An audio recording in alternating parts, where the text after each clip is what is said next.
Good morning, good morning, good morning, good morning. Yes, I hope you're doing well.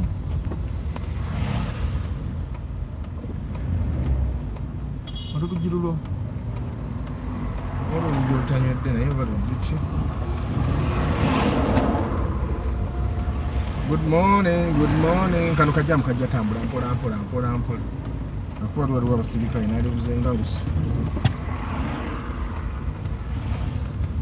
Yes, you know. I hope you're doing well.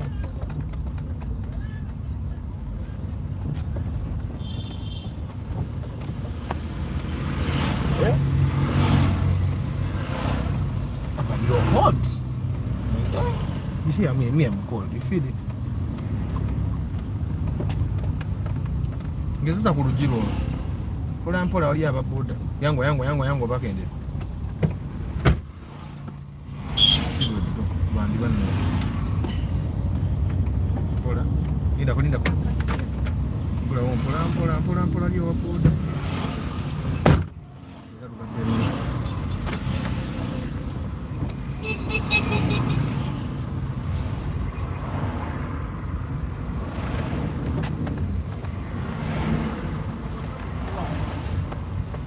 Good morning, Martha, Director Martha Academy Mukono.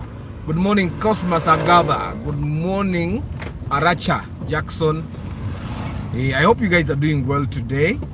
It started off at ewange jemvudde obudde obadde very dark.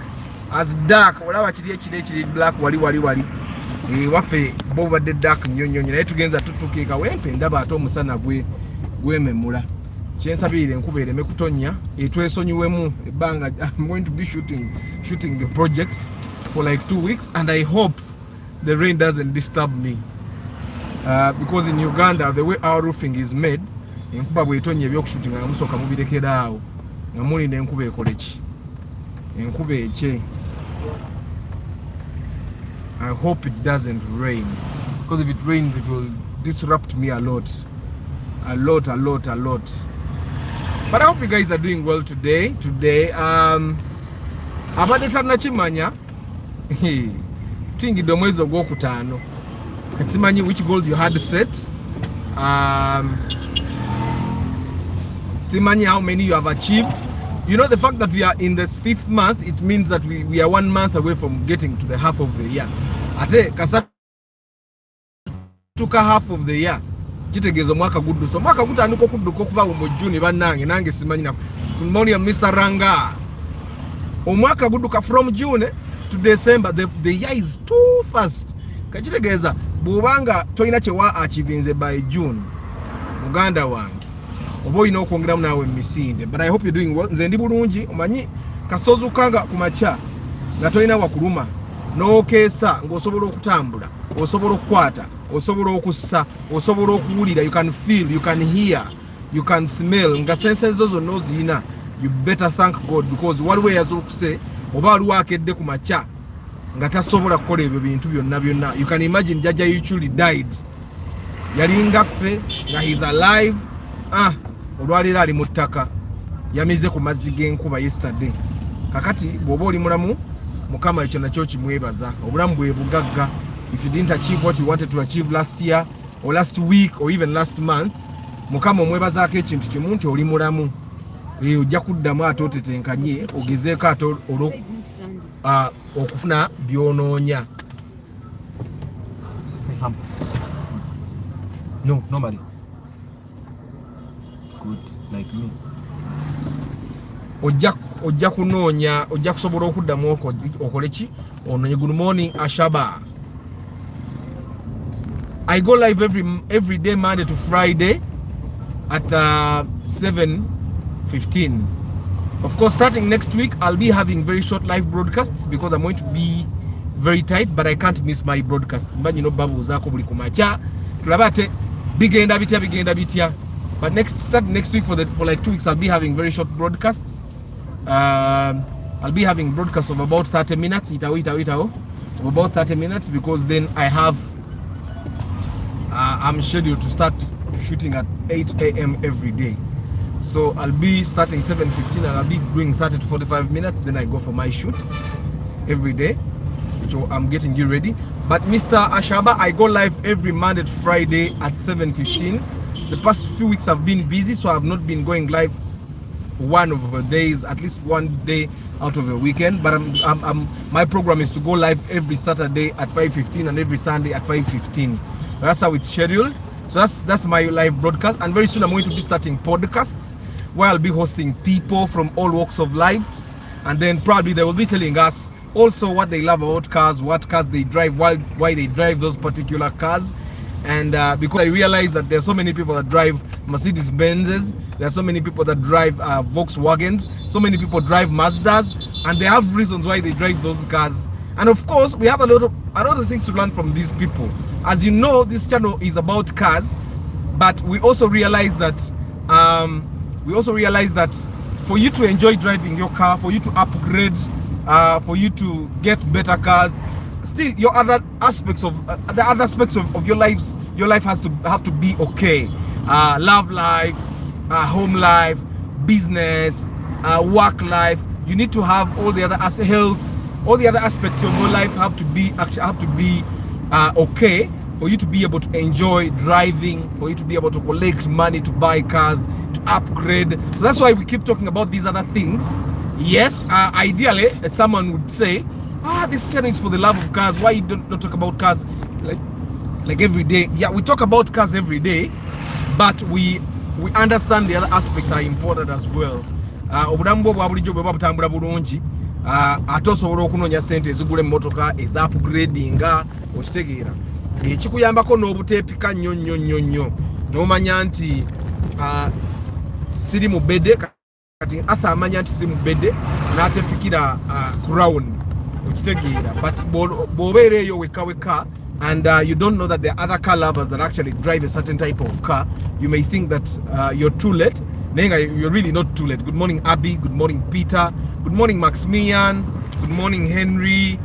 Henry, our broadcast network. But then I did the second one. I don't know if you were able to watch it. I did the second one where I think I covered almost everything. Yeah. But I hope you guys are doing well. Of course, this kind of is like a continuation of of that one. There was an interesting question that I think, was it someone asked it, like he asked Arthur, how do you keep your love life with your wife alive? That's an interesting one. For starters, we have been together with her for like 10 years, more than 10. We started dating in 2010.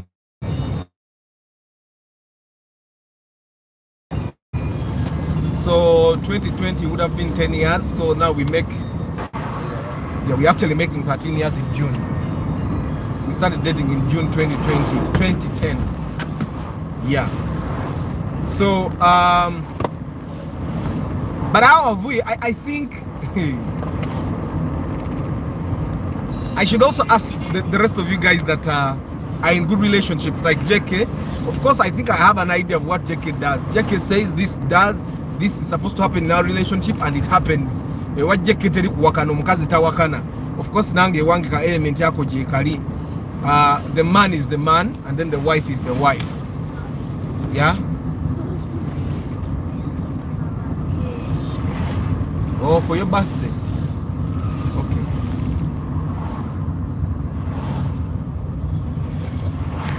Good morning, Chris Da Vinci. Amina, Henry, Amina. George Senkubuge, good morning.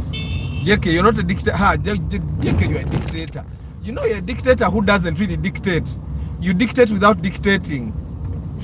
You know, JK, when you tell your woman, that's is it not dictating? What's that? When, like, if I tell you, you're never yokola bikole naye ng'omanya agula emmere bw'oba okyagala angula emmere wano kola bwoti bw'oba okyagala nsasule rent kola bwoti.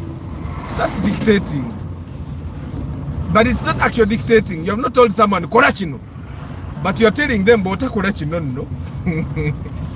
Oba dictating. Good morning, JK. In a way, you're a dictator who is not a dictator. You're dictating. But you realize that literally all governments are dictatorships, because they tell us what to do and they give us no option. Kola kino oba si kyekyo tojja kufuna kino, naye ng'ate kyakugamba nti tojja kufuna ddala okyetaaga.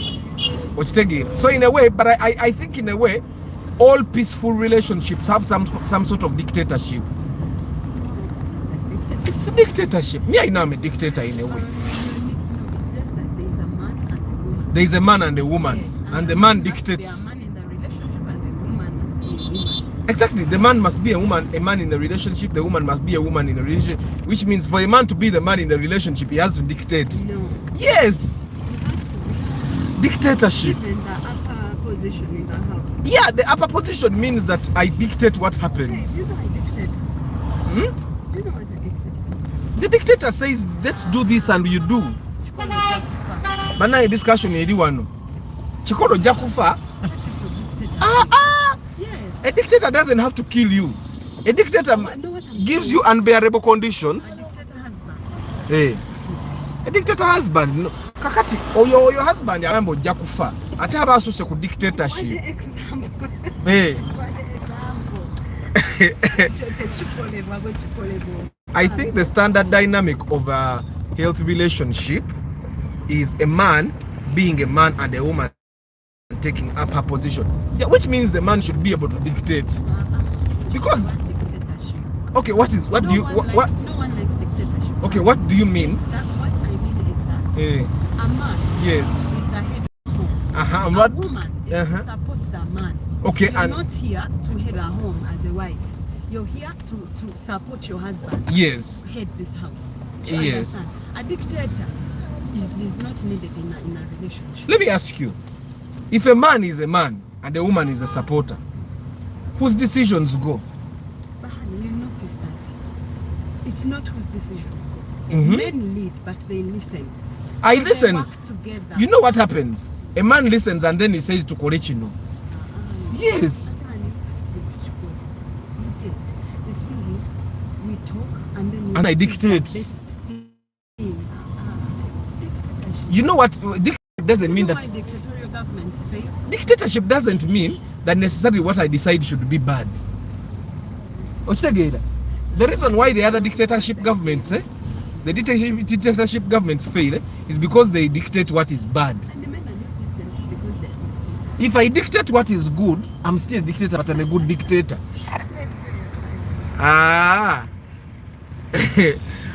My marriage is a partnership. We both have equal category. Daniel, you are an American. You're not Ugandan. JK, but you're from Denmark. You guys are pagans. A man decides. Man is a dictator. I just suggest emphatically. For him, he just suggests emphatically. Yeah, but most men do that. And that's dictating. No. JK is just putting his complicated English in the situation. Deciding emphatically is dictating. Me, I don't want to beat around the bush. Me, I dictate. I tell you, do you know what? We should eat matoke because I want matoke. And then you tell me why don't we eat rice, and then I ask you why should we eat rice? You buy matoke and then you buy matoke. I've dictated. It's just that the matoke is good for all of us. Even my sons like matoke. We are removing a dictator. George Senkubuge. All men are supposed to actually be dictators. No, don't use that word. It comes okay, off as rude. It comes off as disrespectful. But the word. As many things. But you know what I mean. What I mean is basically dictatorship. What I mean is dictatorship. It's just that you guys just don't like the word because, well, it's been. It's associated with many bad things. It's just that those dictators make the wrong decisions for their people. It is not a dictatorship, it's a trustship. So the woman trusts the husband to dictate. That is well. The woman trusts the... I'm a dictator. I'm just a good dictator. There's no good dictator. One more You're number. failing to know. If I dictate, ebintu ne dictating abirungi ne biyitawo bulungi kyovula atayagala kikola anti dictators decide what goes. The woman supposed kati ekitegeeza ne bali tubafunire ekigambe because dictatorship kitegeeza I dictate what happens nze nsalawo batayagala kozesa ekintu omuntu kyawo ky'obusungu ate n'okikola nga ate okigenderedde ate nga okikozesa nga kirina okubaawo. I think it's a democracy. You speak and you're listened to. It's a democracy. Bw'okola ekintu ng'abantu bakyagadde naye ng'okikoze mu mpaka ekyo tekiba dictator. Aba dictator bannange ulira. Good morning Edwin. Ono agambye some of us gave up on love. Today's women are big-headed. Do you know what that means? Kitegeeza you cannot dictate.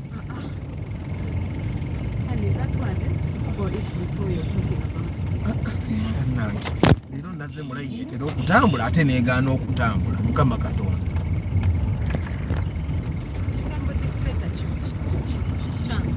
Bannange Jeke gwe amanyi ennyo oluzungu okunsingako. Who is a dictator? What is dictatorship? Jeke, what is dictatorship? What is because personally I believe that for us to have a healthy relationship, there has to be some sort of dictatorship in the relationship. There has to be protocol na home. Ati kati ebyo bigambo byonna byonna ogezaako kujjawo kigambo dictatorship. Protocol is rule of law. Mukono gwa chuma. Exactly, asooka yasalawo ekigenda mu maaso. Jeke ama define for me what a dictatorship is. Henry says the woman supposed to trust the man like a lord. Older a lord, like a child depending on their mother. The dynamic is like the relationship between God and man. Come to think of it, Arthur, you are right. Thank you. It is dictatorship. It's not category. When you decide for urban, is it a democracy? Yes, it is, because how? you're willing to listen to him. But it doesn't mean you're going to do. In a dictatorship, he would speak and say, quiet. No. Yes. It's just that we twist things. Kyolagidde kikolerawo. Yes. Tekirina kubanga kambuuze bwe nkuwuliriza obuwuliriza naye nenkola kyenjagala anyway. Man dictators. Kakati nno ndabye lwaki Museveni atufuza ebbanga lino lyonna. Manyi kyakola atuwuliriza. You realize atuwuliriza. Naye kati kyogamba nti kati okuwuliriza abantu abafudde obamanyi engeri gye bafaamu. Waayi tuveeyo. Bannange nedda ssebo eyo saagala genda. Tuveeyo bannange, tuveeyo eyo. Kati oyo yaba ate yaba asusse. Good morning, Edwin. Some of us, okay. I sometimes let my woman's suggestions hold, even when I think they are lacking.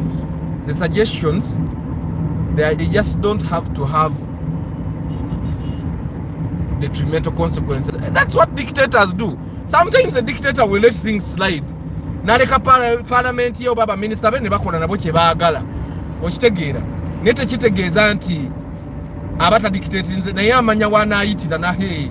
Even me sometimes I let my wife make decisions. But when I know I'm going to overturn the world is changing, Arthur. Many women have good careers and earn the same or sometimes more than the guys they are married to. Okay, Daniel, I think one area where I differ is I think the man should struggle to always make more money than the woman. because there is no way you're going to be Lord in your house if your woman makes more money than you. It should be a struggle. Abasajja bedda n'ensonga lwaki basobolanga okudictatinga bakolanga sente nyingi okusinga bakyala baabwe. Okitegeera buli bwoba nga tokola sente nyingi okusinga mukyala we era tolina bwogerero si kyo wamba tosobola kuba nabo era mpozi akuleka bulesi n'akusaasira.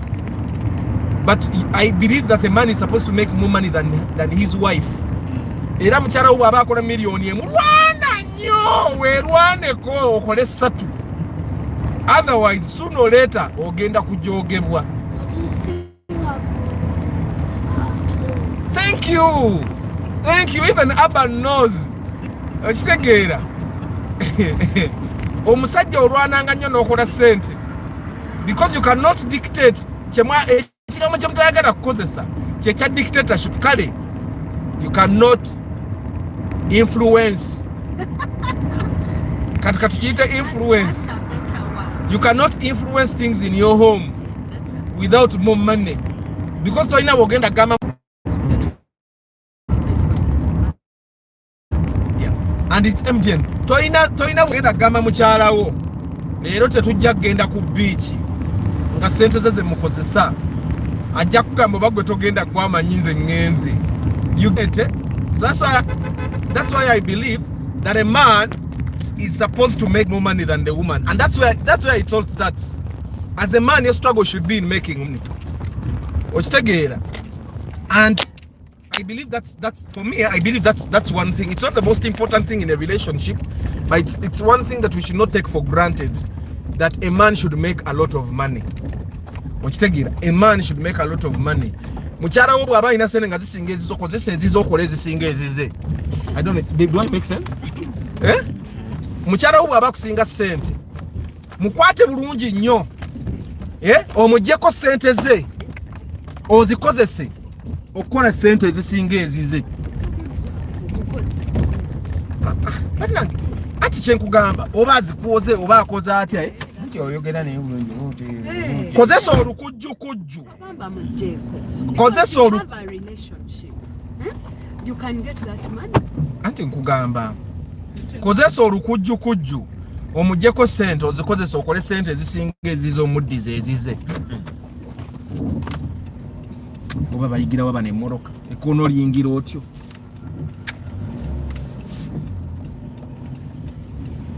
Ekoona oliyingira otyo ate ng'emmoroka gy'avuga nnene kati onaagwa mu wa booda eyina bbulubba ayingidde ekoona bubi nnyo.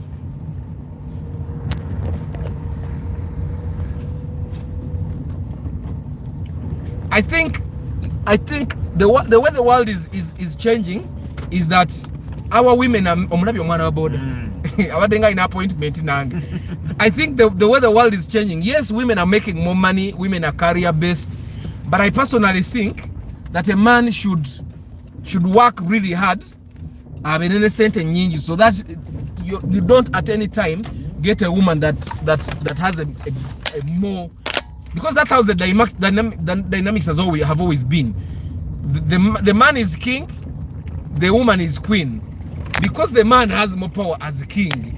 And if you went to nations, because that's where the power came from, if you went to places where the queen, like you see how Queen Elizabeth was, the queen had more power than the other guy, the king prince, this guy that died before the queen, the old dude. Huh? You realize that the guy was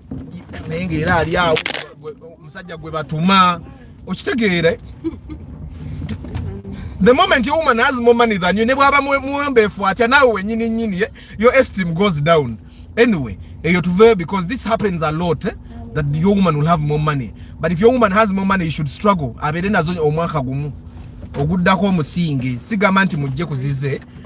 naye abeere nazo omwaka gumu olwane nnyo oguddako obenga omusingako kasente. I think that's where the power dynamics goes. JK is able to dictate what itagala government dictator because he has more money. It's as simple as that. Because, well, if you don't do what I want you to do, well, holiday ya umwaka guno tojja kugenda okitegeera. If you don't do this properly, gamba kafuluta kamafuta nyinzo obutakateekamu.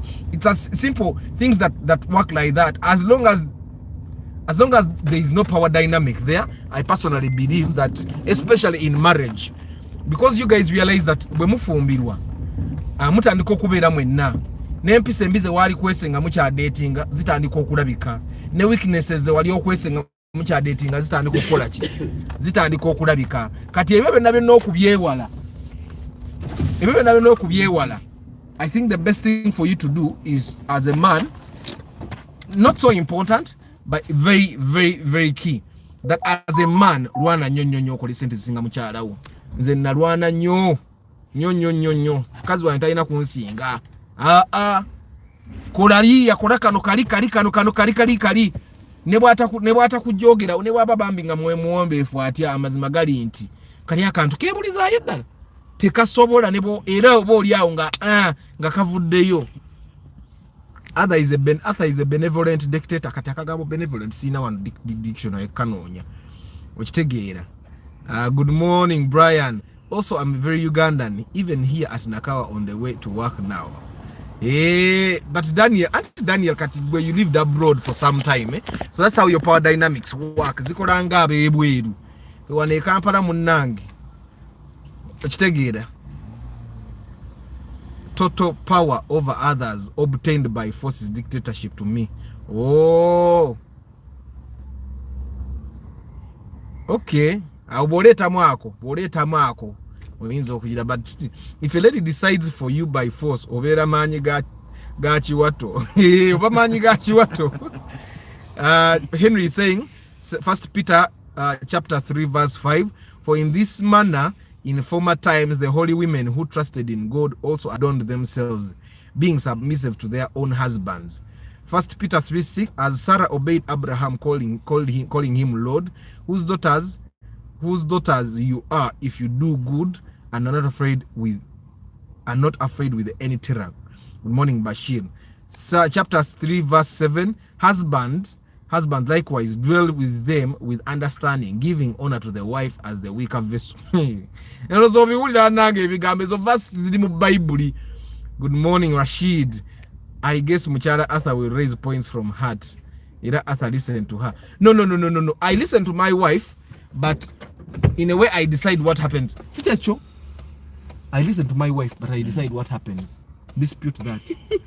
Most of the times.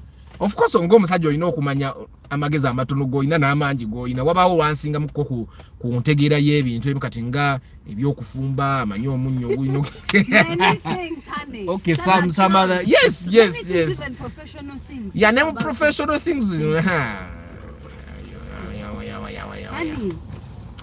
Our professional awo tuyinza okugira anti ffenna tuli bannakatemba kati alina wansingako naye bwesikola tokola magezi mangi aka tutandise kwepanga ndowooza mukirayi lwaki olina okukola ssente nnyingi ndowooza okirabye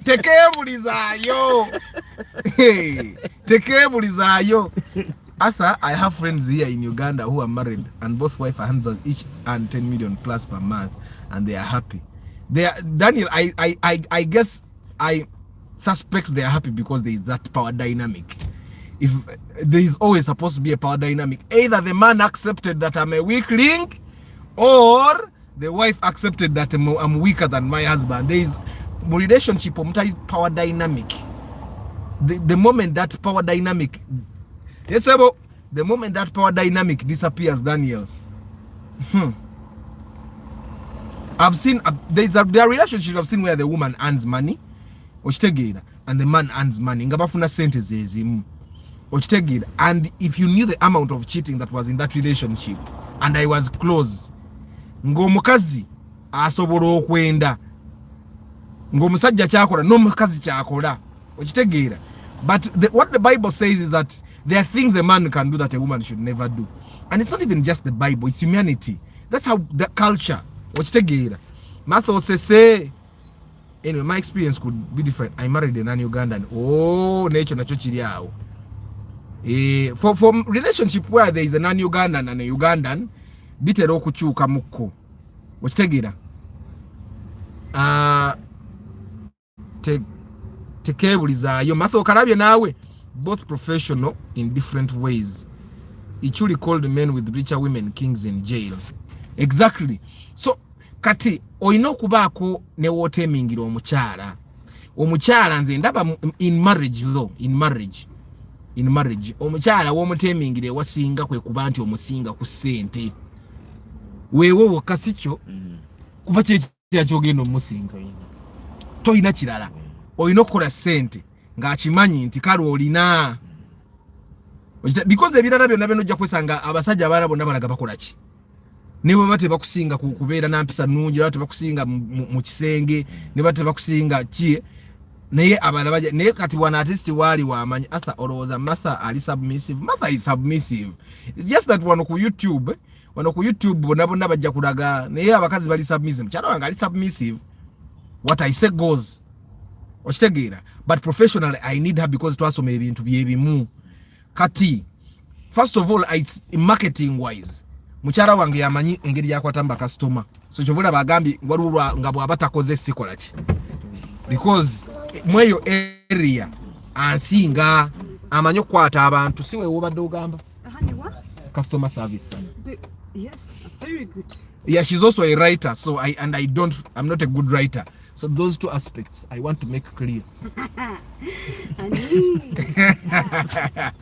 But of course she's my support. She's my support system as well. There are times when things are tough and then you need someone to hold on to you and say, okay, it's okay, it will be better, it will be good and stuff like that. So your woman is supposed to be your support system. Kari. So that I've put avocado in the cow, put it in the evening. Kari. Your woman is supposed to be your support system. If your woman fails to be your support system, Makex yaji kuendoza nga reverse. Tebamutomedde.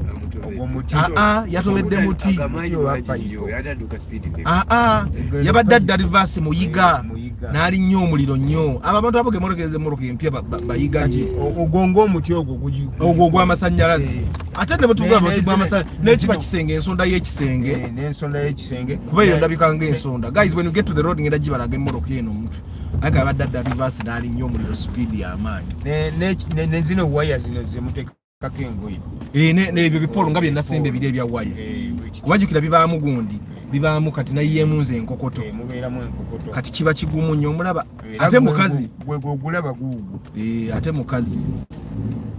Atya n'okuyingira ekkubo kati akyalimu ekitengu. Aye no yinza sanga akikoze na kumaca. Ekikozi kikoleddwa kumwa. Batasobola givuganga n'agijiikanga eribweto. Nze ngivuga nsobola givuga n'omwaka paka abasirikale bwe bankwata. Naye kati oyo ye tasobola. Kuba emmoroka ye ekyali empya aleka agenda gikola leero. Naye nno bampisiza amanyi alagabalaga emmoroka eno. Atobe tumanya tujja giraba. Atomedde something at the reverse. As long I pay my bride price means that I have bought my property. She has to follow what I say, whatever costs. Banai Rashid, thank you for reminding them. You guys are 24. We have only 7 likes. Broadcast mujilaiking. Katonwara umu ya ingidde ate mugundi yange. View yange yemmoroka gitonje batomedde.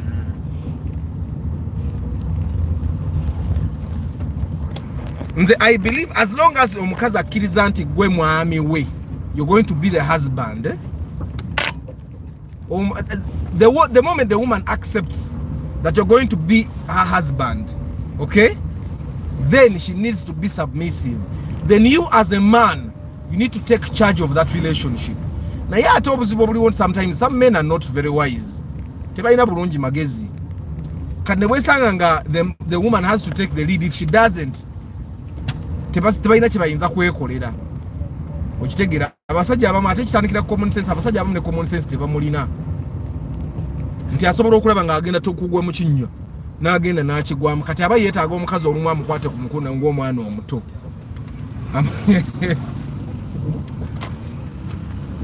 Bundazi time.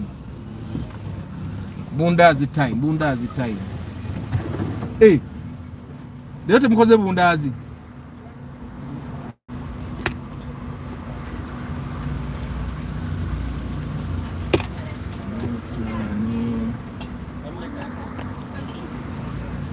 As long good morning Blair.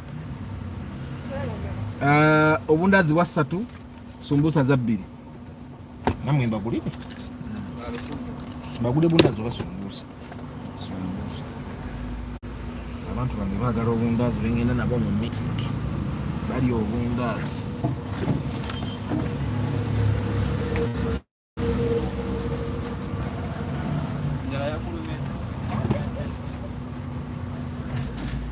Good morning. In life, there is no family that is stable without issues. Only that some couples have mature way of keeping their family secrets from the public. That's looking at them as perfect families. Yeah. But Mr. Lucius, thank you. But I also believe that marriages that have had peace. Do you realize that marriage that have always survived is a surviving and is with bang and a bang. Waba power dynamic. Ever waba wa singa man. Kazibezo izo family izo zimanyanga prime minister Paul Nsibambi era mugendo kwesanga ga waliwo power dynamic mukyara we mugendo mulaba lwayogera ng'omwami taliiwo nimbye bonna nga butuze tubalaba all the families that have survived abantu sibanya ba celebrating emyaka 5 mu bufumbo na celebrating emyaka 7 mu bufumbo era waba wasinga ko eizo omusajja akkiriza nti omukazi ono ansinga amagezi ka twale maaso kwata mnyabo kwene sumbusa waina okuba wakkiriza nti gundi mugezi kunze watali sikola ki sigenda maaso oba oli kyayogera kye kiba kigenda. Relationships where people are equal, teziwangala, where the woman believes gwe nkusinga degree, I have a master's, you have a bachelor's, sijuyi nzisimanya nkola mu URA gwe wekozesa nkusingako teziwangala. From my experience, I remember twali ku kyale waffe nga waliyo guy yali kansala emutundwe and ekyasinga okumalawo obufumbo bwabwe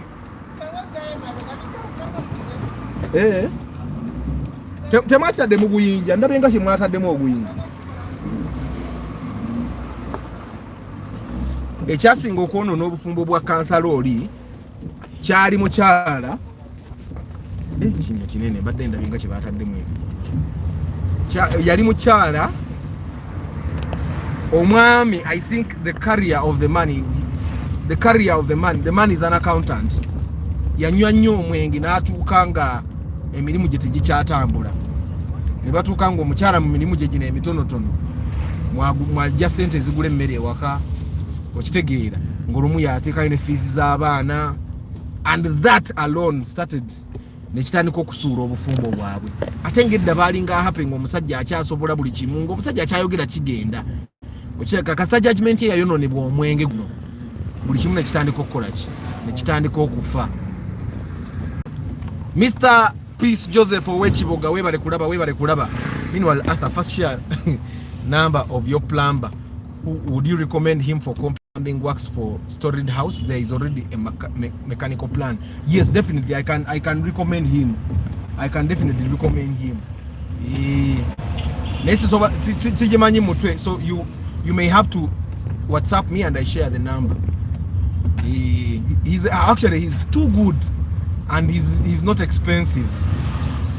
Surprisingly, I had like 2 other plumbers quote, and the amount they quoted for 2 bathrooms, for 3 bathrooms, he did 5. He did 5 bathrooms. And then tap and all that. He basically did a lot of work. And then kusende zebangamba just to do 3 bathrooms. Actually to do 2 bathrooms. He did 5 complete bathrooms and he redid plumbing that was done poorly in the beginning. So I find that it's very much affordable than most of the guys that came to court work at my place. So I would recommend you WhatsApp me, Mr. Ranga, and then I share. Good. And Henry is saying most of the ladies who have lots of money, they can't submit to a man. Men want a woman who submits. They end up being Nacheyombekes. Yeah, men want a woman that submits. But I think we should not take it that way. I think one thing we should do as men is we just work hard. Work hard. Make money. Make money. Muchara waba ina milioni 10 kufuna nyoku kufuna 2. Werwaneko. oba secho tuwasa ojja kujogebwa. But anyway, love life of car lovers. First of all, as a car lover, make money. I know of a relationship where the man keeps driving cars out of the woman's money. Omusajja yasigalanga nga sente zigule moroka azijja ku mukazi nezikanike moroka azijja ku omukazi n'atuuka ne yeekyawa. Omukazi bwe yeekyawa bw'ati omusajja ebyemoroka tebyamulema. Ebyemoroka byamulema. Because I realize that as car lovers, you're bound to take risks. You are bound to want some project car. You are bound to want to have like 2 or 3 cars. Okitegeera? How are you going to do that without your own money? Okitegeera? And you're not going to keep getting money from a woman. Nachote kinyuma. Gwenti emoroka yo efudde yetaaga okugulira shock absorbers ng'ogende wa madamu mami nsaba ye emitwalo 2. Okitegeera? It doesn't add up. Okujjako nga you guys have a joint venture. Okitegeera? You should try as much as possible as a man who loves cars to make your own money. So that you're not pulled down to the level of an investment, because then the woman is investing in you. Okitegeera? Mulekere bajjeke if she has lots of money. Mulekere bajjeke abamusobola. By the way, if omukazi alina sente nyingi togenda, otherwise bagenda kukuwasa. You guys have seen one of these public figures ono gwe basala obulevu obusala wabadde ogamba omukazi bamuvumidde ku stage tetwogera manyi wabadde ogamba omukazi bamuvumidde ku stage ekimwenzi yawasa omukazi ajja si okwanjula si yakufanding oyo kati omuntu story baba agitandiseemu kati wabaawo okuyisaamu amaaso okuyisaamu amaaso okuyisaamu omuntu amaaso kale kati bba wange talina sente bulungi naye omugulira ebintu n'abitwala exactly. kati bw'abitwalayo kitegeeza ye yaba akwanju era oyanju era kitegeeza omukolo si gwaba agukoze. And it happens a lot. Most bana abavubuka abasinga abakola emikolo egyo mangu nga alina omukazi ebiseera ebisinga nga akola ojja kwesanga nga ebiseera ebisinga mukazi yaba asinza okuleeta sente. Ayagala akola okwanjula kuyitewo. Naye kati nze tosobola kumpapya kukola kwanjula. Nina bye nnyina okusooka okukola. There is a standard of life that I want to have before I go to kwanjula. Nti ye aba ayagala kyamangu kiri kikwe. Ekitiibwa kye kiyimirire. Nti aba akozesezza obwangu okusinga oli emusooka oba oli ayagala omusooka. Ebyo kibeere nga kyekinyumwako ku y'ensonga lwaki oluusi beyazika n'ebintu ebimu nga sente zikoze ne bamala ne babizaayo. Kitegeeza sente ziba ziganye naye ate oli yaba akyagala bwangu kubanga ye yaba yakitegeka ennaku. I also find that teri mukazi ayinza kukaka kola kwanjula mangu nga wetegerera ng'omusajja. Omusajja gwe bakakokola okwanjula amangu nti bw'otajja waffe simanya biki oba olina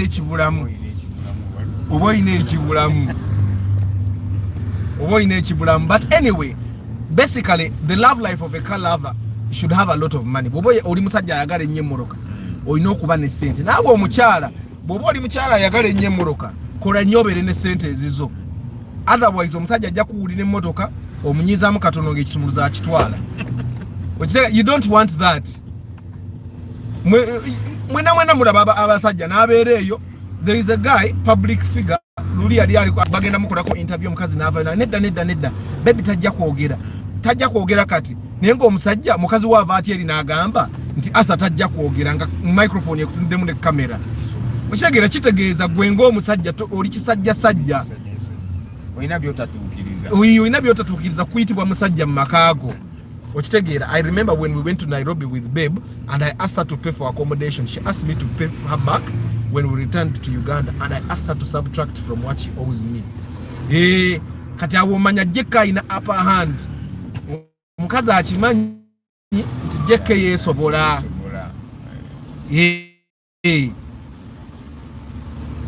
Kati that aside, love chaina ku mirembe.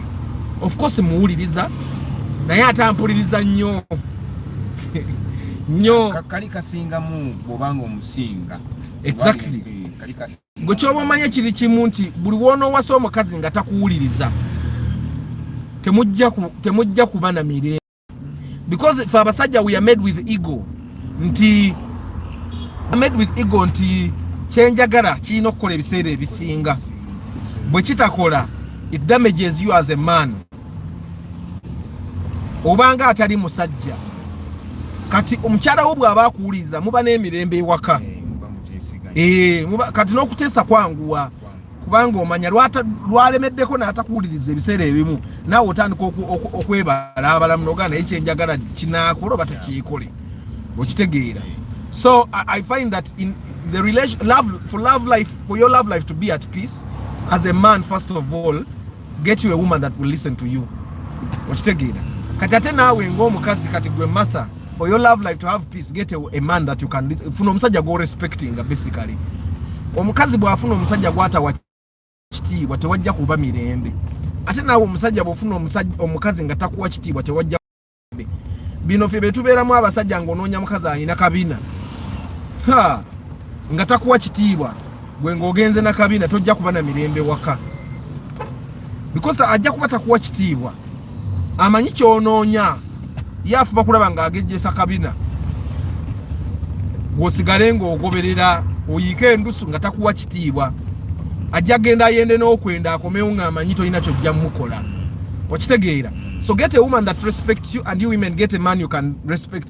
Gwe omukazi gwe kasita oba nga ofunye omusajja simply because yaliwo naye nga tomufunye lwakuba omuwa ekitiibwa temujja aba na mirembe. I find that nve ku nyashi Henry kale njivuddeko.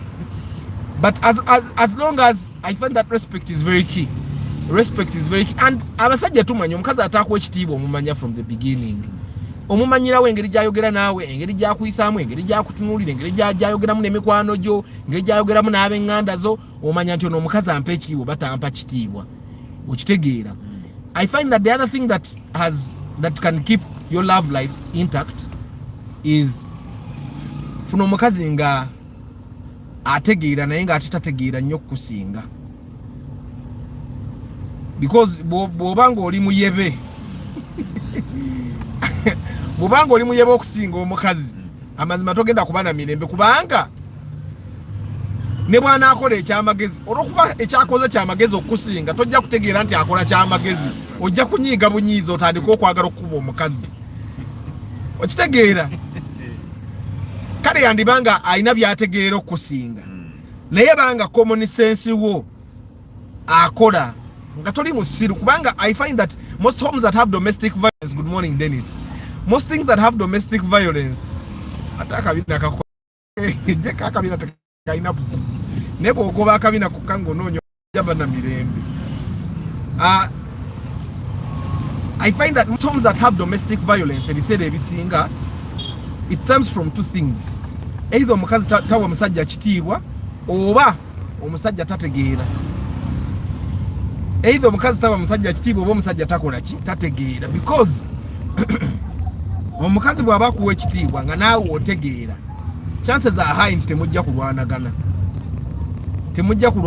because wabaawo ebintu ebimu omukyala byakola ne bikunyiiza n'obi ignoring because otegeera. So you can actually know lwaki akikoze. Okamba kyakikoze kale kakyesonyiwa. N'okyesonyiwa because gw'obwongo bwo bukuweereza nti ekyo kyakoze takola ki takimanyi, and you let it go. Naye bw'oba tolina magezi, tojja kumanya nti leero madamu kyakoze. Okitegeera. Olumu n'omuhandolinga mu ngeri yo n'omanya nti kyakoze tekijja naye n'omuhandolinga mu ngeri emuyigiriza nti olato kiddangamu. Naye bw'oba tolina magezi ojja kwagala okube naye ng'omuntu gw'okuba okitegeera muntu mukulu munno. Tubuze okola kuva n'okuba ng'akuba mwana. Okitegeera. So I find that apart from respect, you as a man bw'oba tonatuuka ku level ng'obwongo bwo bukola nnyo towasa. Obola ebintu ebiri basic bikyakunyiza towasa okitegeera nga tosobola kutuula wansi muntu n'omunnyonnyola ati kino kyokoze kikyamu obanga mukyala wo bw'anaakola ekintu ekyamagezi ennyo ate kijja kunyiiza bunyiiza. Like there are things byendaba ebiseera ebitera okunyiiza abasajja nti omukazi azimbye ennyumba eyiye nga taŋŋambye. It's okay. Kasitaba nga takutte tabbye sente zo nga akutte ku sente ze z'omuwa oba omuwa mutwalo buli nnaku ez'akameeza n'akuŋŋaanya ku ezo nga takulumizza nja n'azimbako ennyumba kikulumira wa? But you find that there are homes that have problems because a woman has built her houses. Nze nsubira nti omukazi bw'azimba ebyobugagga ebibye ate kikuwewula okitegeera naawe ezimba ebyo bisinga ebibye kiki kyembadde nkugamba nti you need to make more money than your woman because bw'ona okola sente gasinga eza mukyalawo nga n'amagezi go gasinga aga mukyalawo oba kale nga mangi ebintu ebimu ojja bireka ojja kumanya nti nno gwe tereera mu kkubo mulabe gagala gamba blind spot nti when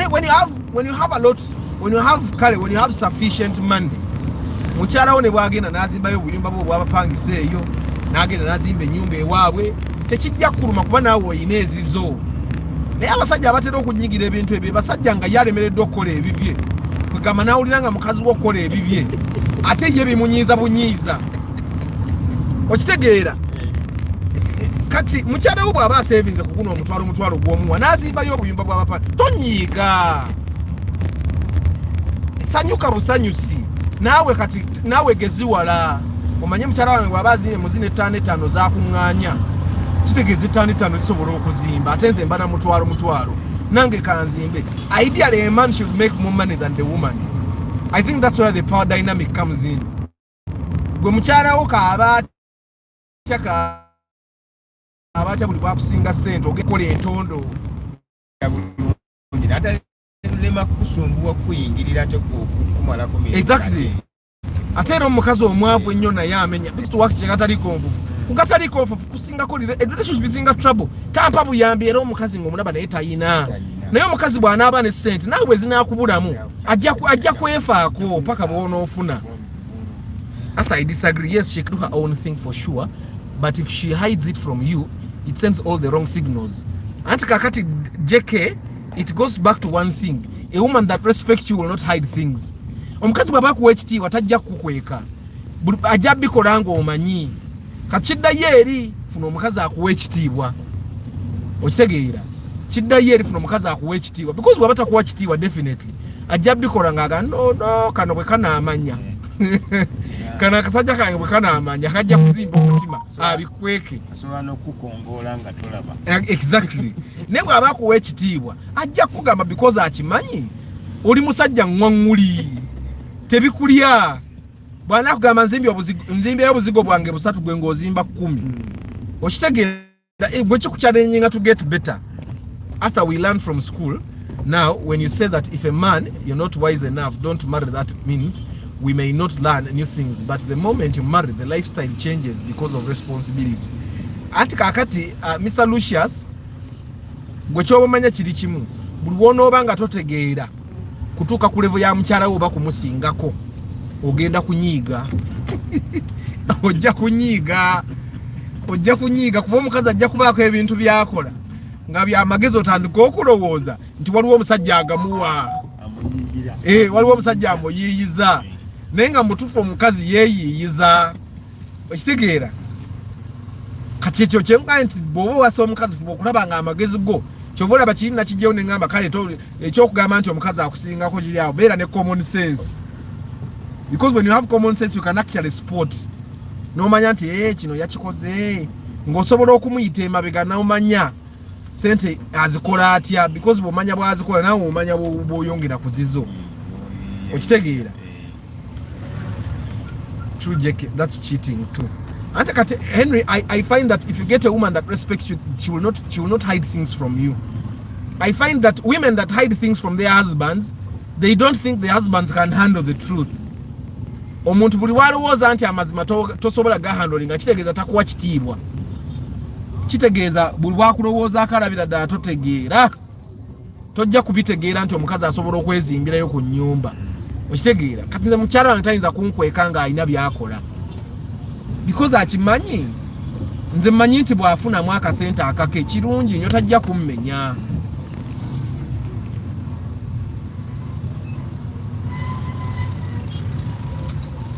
tajja kummenya neba nange omukazi nno atalina ttooka amenya omukazi atalina ttooka amenya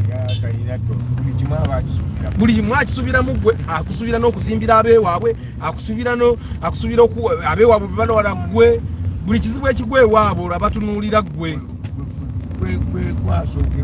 kyobola tulina okukola ennyo ng'abasajja to empower our women so that they get money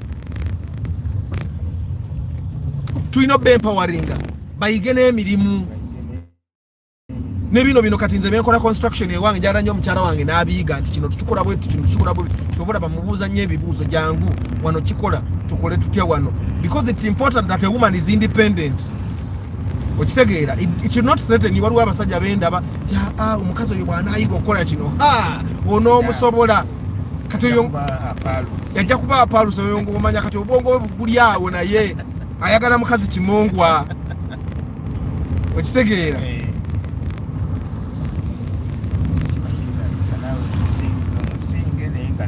naye nga naye obwongo bwe buli sharp ne buli wobeera n'omukazi ng'ali awo kimongwamongwa aba talina kyakuyamba n'abaana bo bogenda omuzaalamu bajja babwe batyo kuba abaana babeera nnyo ne bamaama baabwe kati maama bw'aba obwongo butonotono nga tali exposed kitegeeza n'abaana bajja kuba bategeera ku eyo level ekitegeera but anyway back to love life byonna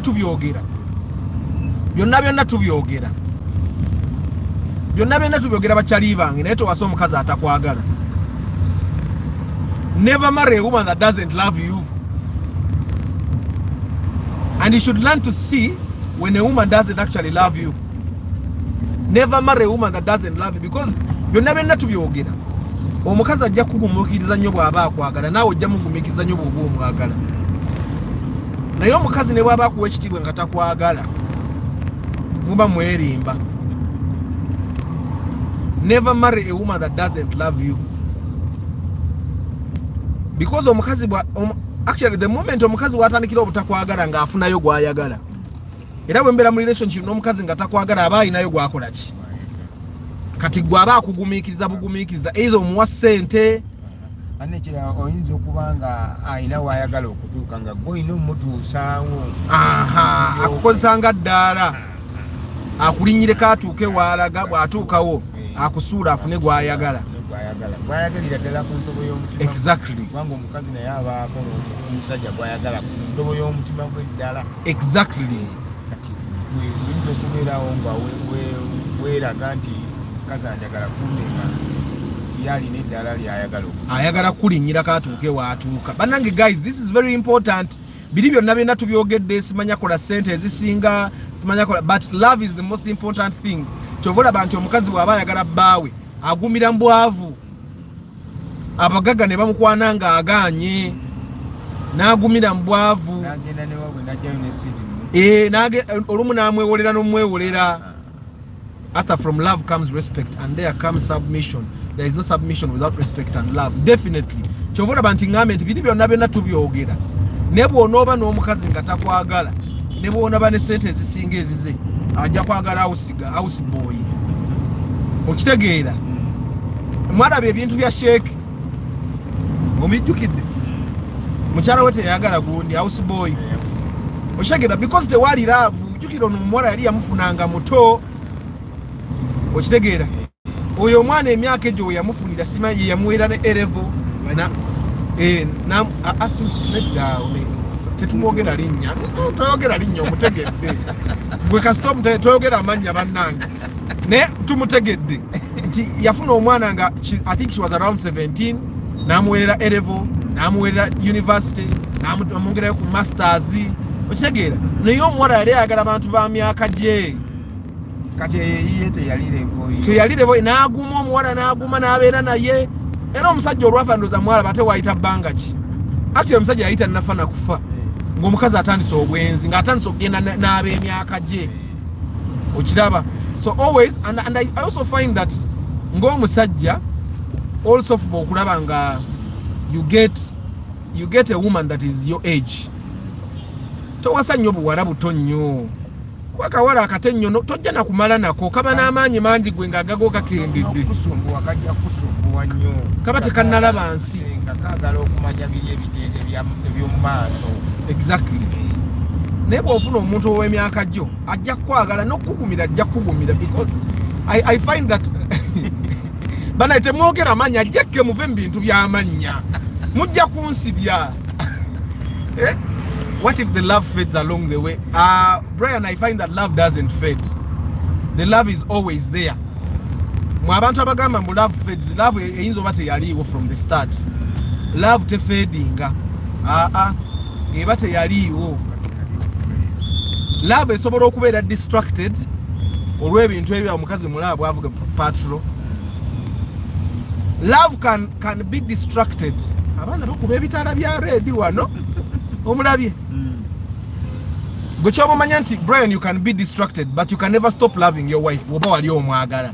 Okujjako ng'era wayita omwagala nga yeyagumira embeera ye ey'obwavu n'osalawo obeere naye oba nga ye yalina nnyashi wakangende n'ono waaki owa nnyashi ebitala tebikyakola nze nyimiridde nze katugende. Naye abayinza oba kuba ndaba ekitala kigamba red ndaba abantu bayitawo buyisi.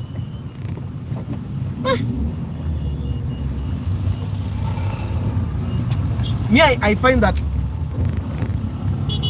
okujjako ng'ongamba nti naye laavu eba yaliwo omuntu ekintu kye wali omwagalako muve ku mmwe abaagala nnyashi nti nnyashi etuuka neggwako, mwe abaagala sikini nti sikini etuuka neekola ki nejjamu enkanyanya, mwe abaagala obweru nti omukazi ne bw'aba mweru atuuka n'akaddiwa, okitegeera mwe abaagala figa nti omukazi yenna alina gy'akula atuuka buli obugoye obujjayo figa nga takyasobola bwambala. Kati n'otuuka nga tokyabiraba kati gwe n'olowooza laavu yeegenze naye nga attraction gye wali olina gye yikoze eki n'ebikola bye yali akola nga tokyabiraba because abantu abamu I find that kyemuyita laavu kibeerawo nga temubeera mwenna. Bwe mutandika okubeera mwenna kuba omukazi bw'abeera mufumbo balina engoye zaabwe ze bambala si ze bambala nga bagenze out. Kyovola abakazi baffe abasajja be bakola nabo babakwana yamulaba mu ngoye za ku mulimu oba ez'okukyala, okitegeera kati ye alaba ekyo naye gwe neewaka omulaba olumu nga yeesibye ebireesu ayambadde ebijoowowe era omukazi nga ye abaako n'obuddeko ng'omusajja nga mubadde mwagala n'ayambala engoye z'alina okwambala nga ali n'omusajja we ng'abadde bakolagana kwagalana wabawo engoye z'ayamba. Bannange abeebuuza ni gwe ndina emusajja bamuyita Mr. Peter Nsubuga, muzimbi wa stage. Yasuze wange yasuze akola bannange ng'ali mu kunzimbira stage gye ngenda okukolerako. So emirimu gyasuze gitambula teyamaze nekoosa enkya agenda kujja era bw'atagibala yajja sula akola yasuze akola teyeebase nako ye musajja ayogera mu background. So abali mu entertainment industry oyagala okuzimbira stage ey'omulembe yono bwendi naye of course kamera ntegera kushiftinga nemwe kyemmamanya mulina omusajja azimba stage ez'omulembe ezibazanyirako emizanyo ezisinga ezibeera mu kibuga wano yazizimba La Bonita asimanya watwala tugende yazimba stage ezo. Yali mu kwogera kati mwebuuza alina ali mu motoka gwayogera naye okitegeera. So but Brian nzira ye emabega eri okugamba nti nze I find that love doesn't actually fade.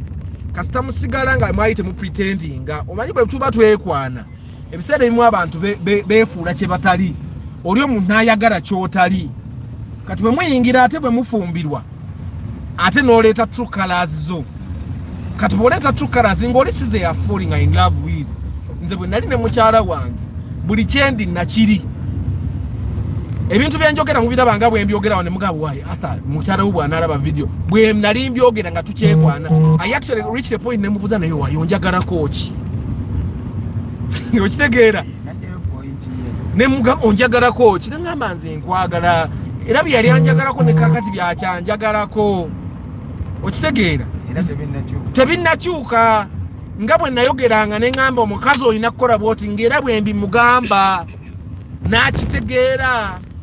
You remember guys nabagamba when I went to kuchala at my wife's home nagenda ne dreads zange ne bambuuza why banaatuwa omukazi mbagamba batamutuwa nga tumubalekera.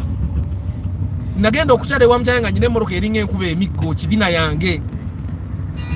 Jjajja wange omusajja yayogera ku kyalo okwo yambuuza why Arthur emmoroka tugenda nayo ne mugamba ye yange mu kugenda banvuga naye mukudda natuula ng'abakoba nnengera nendula mmoroka yange enkuba emiggo ne tuvuga ne tuvaayo. That is who I was.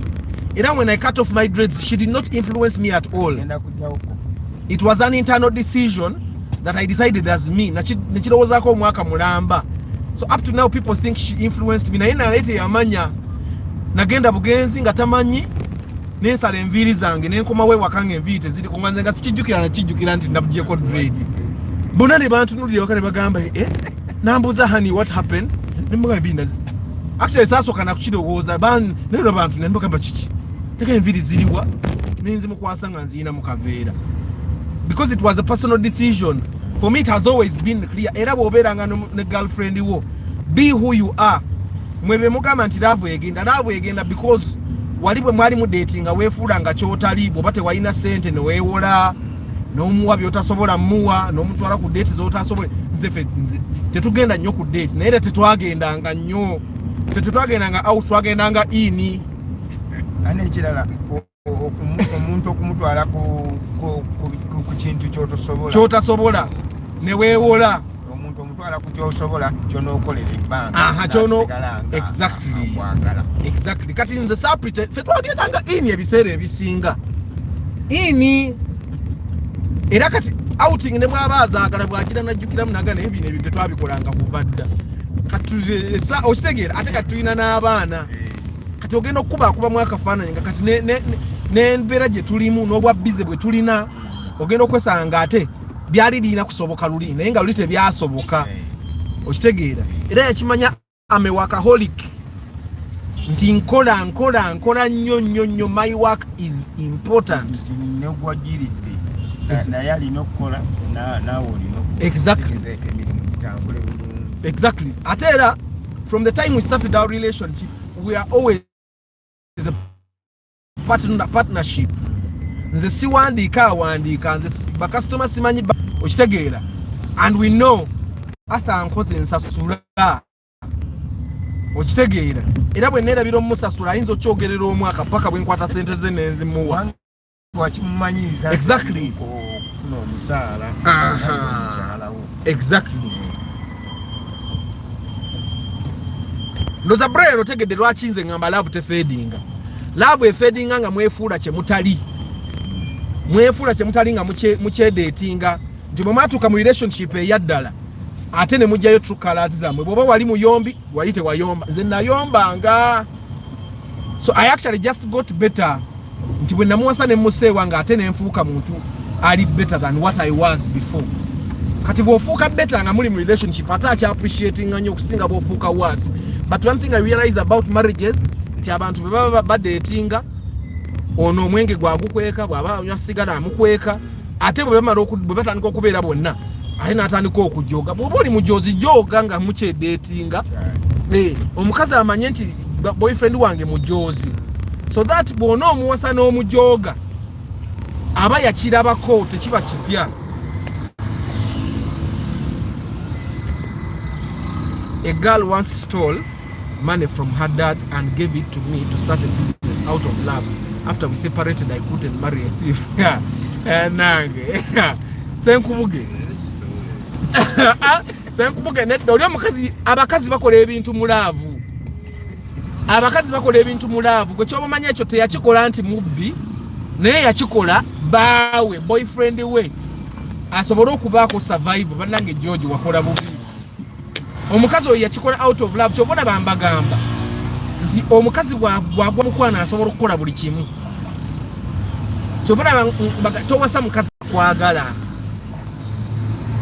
She took Arthur young babes I headed. Nyashi eragawa bannange Arthur bambi nyashi muveeko bana buno comment nga nabusubiddwa nze babe namugoba MTN vest mu nyumba nakuwa ki vest yali alina ki vest kye ekyo kyembaga omukazi bw'omala omuwasa alina engoye ze buli mukazi mufuma alina engoye ze nyina gwe mmanyi yalina bisweat pants ebyo ebibagi byayambala okutuuka kati omusajja bw'ataakulabe ng'ogamba nti ate tandaba wama Arthur bano tebakusumbuwa amazima tugamanyi gye tukoma okwebuzaabuza gye tukoma okubonaabona n'okusumbuwa abantu but truth naye Arthur toli mwangu thanks for being real nze nkubulira naye ne mukyala wange ali real takyukanga okuva nga bwe namulaba emyaka 10 emabega ono avuze wanuwe naye abantu babaaki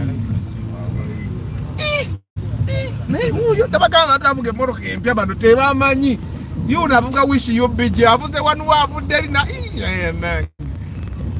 naye nedda ndoza ne common sense Uganda wano bwovuga oluguudo tugende wali twagala nkwe ku sente tugende wali parking bulungi male broadcast eno nkwe ku sente Uganda wano nabagamba ebintu ebisinga bya common sense amateeka tewali kapande wali eri kuboyitandikira nti eno wanuwe negwe bwovuga novuga eddakiika 2 nga tolaba emmotoka egenda nga ggwe ne musaidi mira noya nga teri mmotoka ekuvaako mabega ne piki nga tezijja kyuka nawali wowe tedde tolaba nti emmotoka ziweterawo ne zijja exactly ate bwe bavuga wanuwe n'abantu bakutunuulira bada ebintu bya Uganda mu biyige noli akuyita nago waigwe ne bwe bate bakuyise abantu ba Uganda yabatabanga okola ekikyamu nga bakwesonyiye balina engeri gye bakutunuulira nga bagamba nayo na naye gwe n'akyuka omuyayi avuze genda mukuba ekipapula kuba ndabye omusirikale olida atandise kiprintinga you cannot dictate ku mukazi atakwagala you cannot dictate nga omukazi tolina kyomusinga omukazi waba kusinga mango zonna baba ebya dictator biveeko birekere fe abamanyi okupatikana nze mbonaabona ate sitinsula nga nkola ina kyobala aleka network ka leero omukazi alina kubeerawo ng'akimanyi nti tonnamwanjula because tunayagala ng'akimanyi nti senga osalawo nti kati kwanjula sente gyozifuna mu bwangu gwe mukazi wona abeerawo ng'amanyi nti bwe naaba seereetedde sente zakunyanya ono teri lugendo mukakasiza n'okwanjula sijja kukwanjula kubanga tunatuuka mu but we all have that particular outfit we always go for some reason. Naye bangobya a pair of sneakers I really liked and even forgot to use all the other shoes I own. Now why ebigoye ebyo our one-way roads have no signs. You have to have somehow just to know our one ways common sense bwovuga era bwovuga kubo nolanga teri moroka ekuvaako mabega maso go teri moroka tandika okumaga olaba baba boda bwe bakutunulira olaba abantu bwe bakutunulira bolaba bakutunulira bulala yimirira babuuze no one way True Daniel, I have also driven on some one way once. I usually look at how cars are parked along the road. Alan what was in naye one ways afeka kampale zisinga tezina bupande oyina kubanga omanyi oba nokozesa common sense nobuuza abakuli okumpi awo abayisivuga one way nze nawe manvuge kubo nga sira amoroka zigenda jendaga bana abadde eno bembuuza bempa amatala bayisivuga one way ne bakugamba nti oba oli ku kituufu oba biveeko okiteera but anyway guys nyino basibula ngendeko mu ka meeting ate emirimu gyongere tutambula mukulu nsubuga webale nnyo kubeera ku broadcast yange olwaleero naye nawe manyonyo middwa so the love life of car lovers one thing ekisooka bwoba oyagala onyumirwe ogule emmotoka zo nga bw'ozaagala nze nyina bwe nali ngamba naye kati emmotoka bwe nali nkyabeera ekasanga ati ngandaba ka distance katono nsobola olinyawo taxi mukyala wange nangamba gwe toyinza kuba na mirembe nga toyina mmotoka nangamba beera n'emmotoka mukiteera awo nali naatidde okuzimbira ematugaawo nga ndaba neetaaga ssente z'okuzimba nnyingi nangamba nedda gwe bw'otaabe na mmotoka ojja kummalako emirembe wano okitegeera kati antegeera to that extent nti atisti mbeera n'ekiyenje mmotoka ng'ekongojja naye nga ninaki nga nyine kati yammanyi okitegeera kati bw'onooba n'emirembe osobola okubeera n'emirembe mulamu naddala ffe abasajja funa omukyala ng'akutegeera naye funa omukyala ng'akwagala temuwasa lwakabina oba lwakkala osese muzeeyi towasa lwakabina olwo lwakkala funa omukazi ngo akwagala nga akuwa ekitiibwa ate fuba nnyo okukola ssente omusingeko. Ekyo ekintu kikulu nnyo bannange bagayi bange. Tetenkanya nnyo buli ango osinge mukazi wo ssente. Okitegeera kuba buli wotamusinga essente tolina kyogenda kwogera kiyite ate tusobola kuwa amateeka nga tolina. Exactly. Naye nga ate one thing I've realized nti amaka agalimu omwami ng'amanyi kyakola ng'asobola n'okugamba kino kyekiyita ng'amanyi ne math gakulaakulana. Naye buli ombeera mu maka nga omusajja talina direction azunga dde eri nze nnyina be mmanyi mikwano gyange naye nga gayi azunga dde naye kiyinza okuba nga ekimu ku byo ng'omukyala yabikola nga akusumbuwa nnyo n'owalizibwa okukola ki. Ekyo kiri awo naye nnyina be mmanyi ng'omukyala ali focus okusinga omusajja. Okitegeera. For example nze nnyina omuntu gwe mmanyi gwe nnwanyeeko ebbanga ddene mga naye waigulayo ka proti naye kwegamba alina engeri gy'azungamu ayagala ebinene nnyo by'atannatuuka kusobola. Okitegeera. Ye omukyala w'amanyi nti ebinene tetunnatuuka bisobola. Tusooke n'ekitono. Naye oli omusajja ayagala binene nnyo. Omanyi abasajja abagasijja gula motoka basobola gula Range Rover. Naye nga ne10 tannagisobola. Bw'oba tannasobola kugula 10 gula Starlet. Kye kiringa okuwasa embaga nga tonnaba kuzimba. Exactly. Ogule emmotoka nga tonnaba kuzimba. Tolina na politics. Exactly. Kati emmotoka ejja kuggwawo accident yonna. Ng'ate emmotoka ya bbeeyi nnyo. Anyway, Innocent, Martha, Cosmas Agaba, Aracha Jackson, Daniel Ranga, temwerabira nkola pre-purchase inspection bw'oba ogenda kugula emmotoka. If you're going to buy a car and you don't want to get cheated, I charge only 400,000. I come with a mechanic and we make sure that you get the car you deserve at the price that doesn't imply you're cheated, and we make sure that you get a car at what we would call a wholesale price. Yeah. Henry Ojambo, Maximian, Kasulani Peter, Abby, Chris Da Vinci, George Senkubuge, JK, Daniel Ranga, Edwin Mugerwa, Andrew Nsubuga. Andrew Sara comment yo bambi, sorry. I sit back and let my money tactically dictate. Omusajja atalina senta sobola ku dictating. Chitufu nnyo, greetings from Hong Kong. How is Hong Kong, my brother Andrew? Hurizi Brian. Thank you very much guys for being part of this broadcast. Caesar Rashid, B Kagaitano, Aijuka Blair, Mr. Lucius, of course Salmin, Businje Mark, Peace Joseph, Dennis Oluka, Emma Kafero, Bandi Webere ka reminder, Brian, anobo nambo gede, Alan Molindwa, yes, Sibebo asolemedde ku kabina.